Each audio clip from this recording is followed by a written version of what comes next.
শুভ দুপুর বন্ধুরা, আজকে করে নিচ্ছি ডিম ভাপা। তো ডিমের একটা ইউনিক রেসিপি।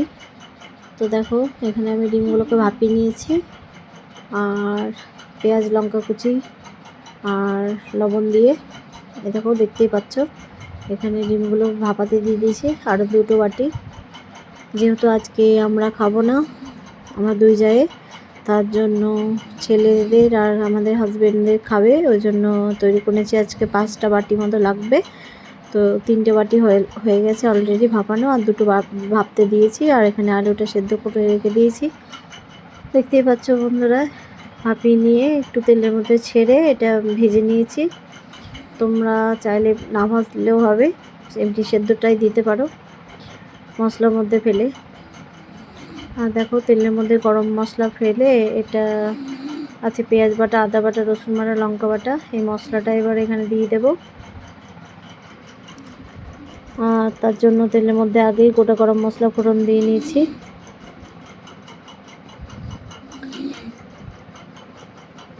দেখতে পাচ্ছ ফোড়নটা তেল ছেড়ে কি সুন্দর একটা রং হয়েছে। এবার আমি মশলাটা দিয়ে দেব। মশলাটা দিয়ে 5-10 মিনিট কষিয়ে নেব ভালোভাবে।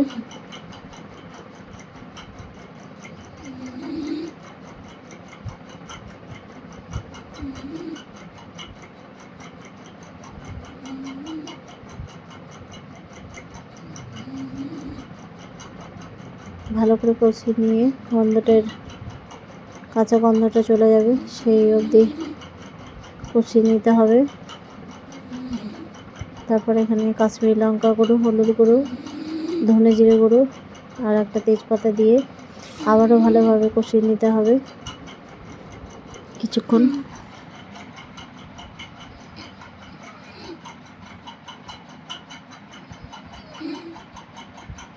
মশলা থেকে তেল ছেড়ে গেলে আলুগুলো দিয়ে কষিয়ে নেব। বাটি ধোয়া জলটাও দিয়ে দিয়েছি, মশলাটা যাতে পুড়ে না যায় তার জন্য। এরপরে আলুগুলো দিয়ে দেব।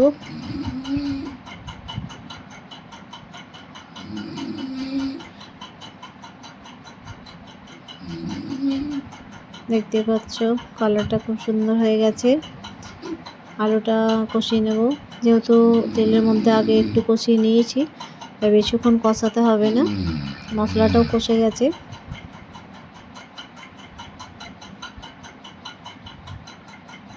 এরপরে একটু জল দিয়ে নিয়ে 5-10 মিনিট ঢেকে রেখে দেব।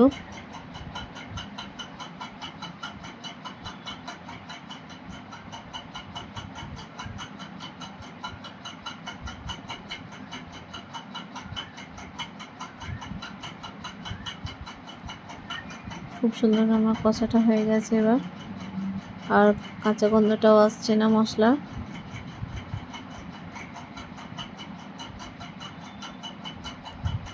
এরপরে আমি জল দিয়ে ঢেকে রেখে দিয়েছিলাম। তারপরে সমস্ত ডিমগুলো দিয়ে ধনেপাতা দিয়ে বেশিক্ষণ ফোটাতে হবে না, এটা যেহেতু সব কষাই আছে আর ডিমটাও ভাপানো আছে। একটু ভেপে আবার ভেজেও নিয়েছি আমি। এখন গ্রেভিটা গাঢ় গাঢ় হয়ে এসছে। এরপরে আমি একটু গরম মশলা দিয়ে নামিয়ে নেব। তারপরে ফিরে আসছি বন্ধুরা খাবার সময়।